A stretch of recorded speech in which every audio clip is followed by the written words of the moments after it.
Halo semuanya, perkenalkan nama saya Mahdi Fajri, seorang mahasiswa baru IPB University Angkatan 59. Di sore hari ini, saya akan memaparkan pemahaman saya mengenai kesetiaan kepada Pancasila sebagai ideologi negara. Hal pertama yang harus kita tahu adalah, apa itu Pancasila? Pancasila berasal dari bahasa Sanskerta yang berarti 5 sila yang menjadi pedoman hidup bagi seluruh bangsa Indonesia. Pancasila dibentuk pada saat masa pendudukan Jepang.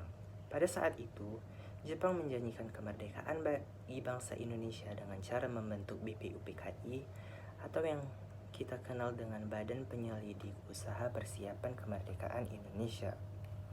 Dan yang kedua, apa peran Pancasila dalam kehidupan berbangsa dan bernegara Indonesia? Pancasila sudah menjadi ideologi bagi bangsa Indonesia sejak awal kemerdekaan. Ideologi sendiri adalah seperangkat keyakinan atau filosofi yang dikaitkan dengan seseorang atau sekelompok orang. Itu artinya, Pancasila adalah landasan hidup mulai dari hal-hal sederhana dalam kehidupan sehari-hari sampai ke ranah hukum yang bersifat formal dan tegas. Dan yang ketiga, makna dari tiap butir-butir Pancasila. Pancasila adalah pedoman hidup bagi seluruh warga negara Indonesia. Itu artinya, kita wajib untuk mengamalkannya tiap-tiap nilai yang terkandung dalam setiap sila-silanya di kehidupan sehari-hari. Seperti sila pertama yang berbunyi, Ketuhanan yang Maha Esa, menandakan bahwa setiap warga negara Indonesia dapat beribadah sesuai dengan keyakinannya masing-masing dan bebas untuk memilih agama mana yang ingin mereka peluk. Yang kedua, kemanusiaan yang adil dan beradab, berarti bahwa setiap warga negara Indonesia bebas untuk mendapatkan hak-haknya sebagai seorang manusia, seperti hak hidup, hak bebas dari perbudakan, dan sebagainya. Sila kedua juga menjadi pedoman bagi hukum yang ada di Indonesia.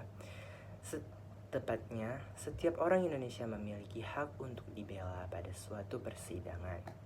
Yang ketiga, persatuan Indonesia, menandakan bahwa setiap nilai persatuan dan kesatuan harus dijunjung tinggi untuk menghindari konflik di antara masyarakat Indonesia yang beragam, dengan cara menghilangkan sikap kedaerahan dan saling mentoleransi perbedaan seperti perbedaan ras, suku, agama, dan antar golongan.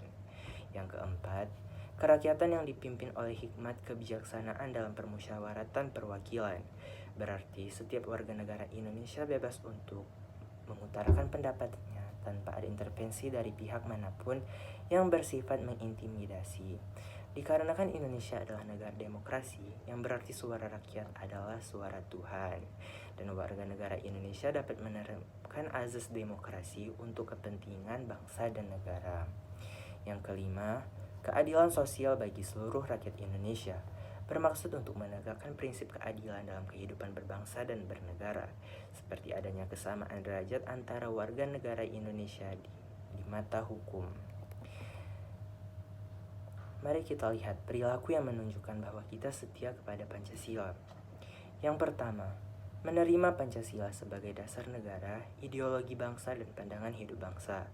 Yang kedua, menghayati dan mempelajari nilai-nilai yang terkandung dalam Pancasila. Yang ketiga, mengamalkan nilai-nilai Pancasila dalam kehidupan sehari-hari. Yang keempat, menolak ideologi lain yang bertentangan dengan nilai-nilai Pancasila. Yang kelima, turut mempertahankan kelestarian ideologi Pancasila. Dan yang terakhir, bersikap kritis dan memiliki kepedulian terhadap kehidupan bermasyarakat, berbangsa, dan bernegara, serta mengamalkan nilai-nilai Pancasila.